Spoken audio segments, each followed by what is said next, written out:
तो सुंदरकांड में कहा गया है कि रामायुधे अंकित ग्रह शोभा बरनी न जाय, नव तुलसी का वृंद देखी हरस कपिराय, देखी हरस कपिराय।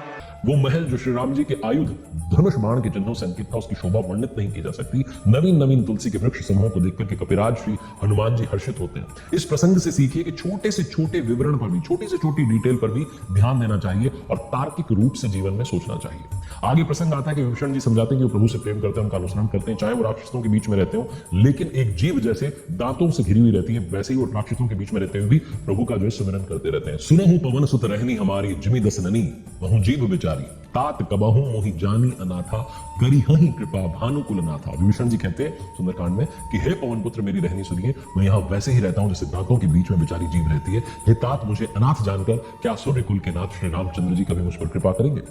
ये जो प्रसंग है हमें बताता है कि श्री हनुमान जी महाराज जो है वो विभीषण जी से मिलते हैं तो सारी बात को समझते हैं, छोटी छोटी जो डिटेल जिसके बारे में मैंने कहा कि बहुत बारीक जो है विवरण उसको समझते हैं। और फिर जब विभीषण जी से भेंट होती है तो बातचीत के दौरान ही पता कर लेते हैं कि कहीं ये मुझे गुमराह तो नहीं कर रहे हैं, कहीं कोई झूठ तो नहीं बोल रहे। तो सारी बात वो समझ जाते हैं कि इनकी जो है प्रभु के चरणों में अनन्य भक्ति है मेरी तरह।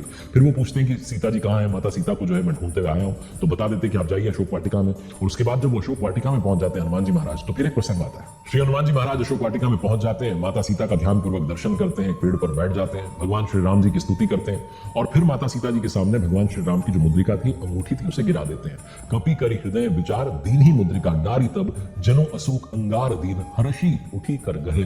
तब हनुमान जी हृदय में विचार कर माता सीता जी के सामने अंगूठी डाल देते हैं, मानो अशोक ने अंगारा दे दिया। ये समझकर के सीता जी ने हर्षित होकर के उसे हाथ में ले लिया। ये जो प्रसंग बताता है कि जब कोई व्यक्ति समस्या में हो तो तुरंत निष्कर्ष पर नहीं जाता है, दूसरे व्यक्ति के दृष्टिकोण से भी समझना है। राक्षसों के बीच में इतने लंबे समय तक रही माता सीता जी, अगर श्री हनुमान जी अचानक से वहां प्रकट हो जाते तो शायद माता सीता जी उन्हें भी उनमें से एक मान लेती।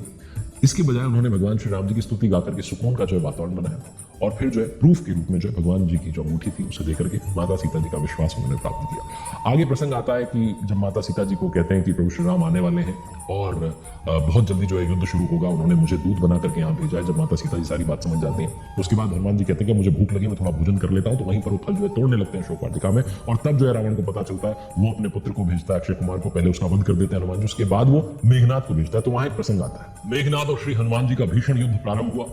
मेघनाथ ने ब्रह्मास्त्र भेजा तो श्री हनुमान जी के पास उससे बचने की पर्याप्त शक्तियां थी। भगवान ब्रह्मा जी से वरदान के बावजूद श्री हनुमान जी ब्रह्मास्त्र के सामने झुक गए। ब्रह्म अस्त्र ते ही सांधा, कपि मन कीन विचार, जो न ब्रह्म सर मानव, महिमा मिटई अपार। अंत में जब मेघनाथ ने, जब उसे कुछ नहीं हो सकता, तो ब्रह्मास्त्र का संधान किया, प्रयोग किया। तब श्री हनुमान जी ने मन में विचार किया कि यदि ब्रह्मास्त्र को नहीं मानूंगा तो उसकी अपार महिमा मिट जाएगी।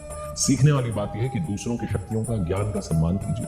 आपके द्वारा जो प्राप्त किया गया ज्ञान है, शक्तियां हैं, स्थिति है, उसके बावजूद विनम्र बने रहिए और कभी भी दूसरों को नीचा दिखा करके अपनी शक्ति जो अपनी स्थिति दिखाने की आवश्यकता नहीं है। सार ये निकलता है कि विनम्र बन जाइए, ये भी बहुत आवश्यक है। अब आगे बढ़ते हैं और बात करते हैं श्री हनुमान जी को जब जो है रावण की सभा में ले जाया गया और रावण ने श्री हनुमान जी का अपमान करने का प्रयास किया, कहा कि इस जो बंदर है इसकी पूंछ को आग लगा दी जाए, इसकी पूंछ को जला दिया जाए, ताकि जब ये बिना पूंछ के वहां जाएगा राम जी के पास में तो सब इसकी जो है हंसी उड़ाएंगे, इसको समझ में आ जाएगा कि ये कहाँ आया था। लेकिन उसको मालूम नहीं था रावण को कि श्री हनुमान जी के अपमान का फल ये हुआ कि उन्होंने सारे नगर को अनाथ के नगर की तरह जला दिया। हनुमान जी ने एक क्षण में सारे नगर को जला दिया, सिर्फ विभीषण जी का घर नहीं जलाया। ताकर दूत अनल जेहि सिरजा, जरा न सो कहीं कानन गिरिजा, उलटी पलटी लंका सब जारी, कूदी परा पुनी सिंधु मझारी। महादेव जी कहते हैं कि पार्वती जी जिन्होंने अग्नि को बनाया, हनुमान जी तो उन्हीं के दूत हैं, इसी कारण से वो अग्नि से नहीं जले। हनुमान जी ने उलट पलट करके एक ओर से दूसरी ओर तक सारी लंका जला दी, फिर वो समुद्र में कूद पड़े। पूंछ बुझाई कोई शब्द, धरी लघु रूप बहुरी, जनक सुता के आगे ठाड़ भयउ कर जोरी। पूंछ बुझा करके, थकावट दूर करके, छोटा सा रूप धारण करके हनुमान जी श्री जानकी जी के सामने हाथ जोड़ करके खड़े हो गए और कहा कि मातु मोहि दीजे कछु चीन्हा, जैसे रघुनायक मोहि दीना, चूड़ा मणि तारी तब दयउ, हर्ष समेत पवन सुत लायो। हनुमान जी ने कहा, माता जी मुझे कोई सब चिन्ह दीजिए, पहचान दीजिए जैसे श्री रघुनाथ जी ने मुझे दिया।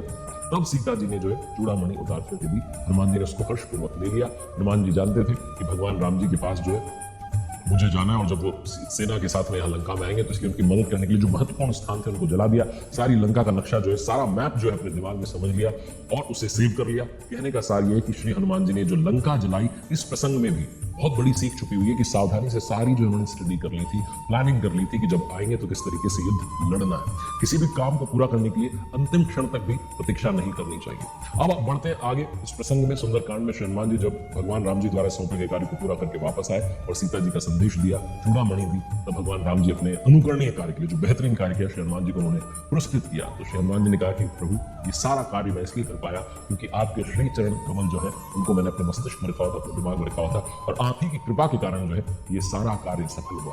इस प्रसंग का सार ये समझाता है कि सर्वशक्तिमान में विश्वास बनाए रखिए, विनम्र रहिए। मैंने किया था इस पर ध्यान मत दीजिए, बल्कि ये कहिए कि जो भी हो रहा है उनकी कृपा से हो रहा है। जब आप दूसरों का भला करेंगे तो उन्हें जो है आपको बार बार याद दिलाने की आवश्यकता नहीं है, वो खुद आपके बारे में याद रखेंगे। तो कहने का सार ये है कि आप सिर्फ और सिर्फ सर्वशक्तिमान में भरोसा बनाए रखिए, अच्छे कार्य करते चले जाइए। सुंदरकांड से सीखने के लिए अनंत बातें, उसमें से कुछ बातें इस वीडियो में मैंने आपको पहुंचाने का प्रयास किया।